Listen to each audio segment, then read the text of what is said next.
అందరికీ వర్షాలు పడుతుంటే మాకు మాత్రం ఎండలు దంచేస్తున్నాయి. అందుకే చల్లగా కుల్ఫీ చేస్తున్నాను. అది చేయడం కోసం అయితే స్టవ్ పై మందంగా ఉండే ప్యాన్ పెట్టుకో. ఇది ఈజీ అప్లయెన్సెస్ బ్రాండ్ నుంచి వచ్చిన సత్వా స్టెయిన్లెస్ స్టీల్ కడాయి అండి. ఇందులో పాలు మరిగించడమే కాకుండా రైస్ ఐటమ్స్ కానీ, పులావ్, కర్రీస్, డీప్ ఫ్రై ఏదైనా కూడా చేసుకోవచ్చు. అన్నిటికీ కూడా బాగా సూట్ అవుతుంది. ట్రైప్లే క్వాలిటీ వల్ల హీట్ ఈవెన్గా స్ప్రెడ్ అవుతుంది. దానివల్ల ఫుడ్ కూడా పర్ఫెక్ట్గా కుక్ అవుతుంది. అండ్ ఇదైతే గ్యాస్ మరియు ఇండక్షన్ స్టవ్ రెండింటికి కూడా యూస్ చేసుకోవచ్చు. ప్యాన్ పెట్టుకున్న తర్వాత కొద్దిగా వాటర్ వేసి మరుగుతున్నప్పుడు 1 లీటర్ పాలు వేసుకోవాలండి.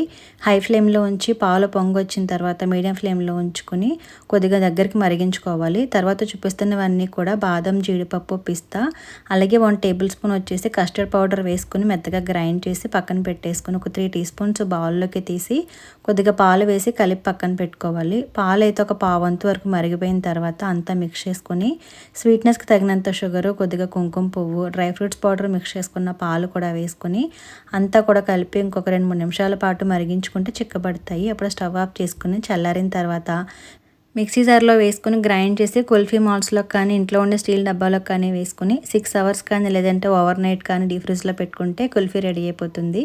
చక్కగా డ్రై ఫ్రూట్స్ వేసుకుని తింటే చాలా చల్లగా చాలా బాగుంటుంది. అలాగే నేను యూస్ చేసిన ఈ ప్యాన్ మీకు కూడా కావాలంటే అమెజాన్లో అవైలబుల్గా ఉంది. ఒకసారి వెళ్ళి చెక్ చేయండి. అలాగే రీల్ నచ్చితే లైక్ అండ్ ఫాలో చేయండి.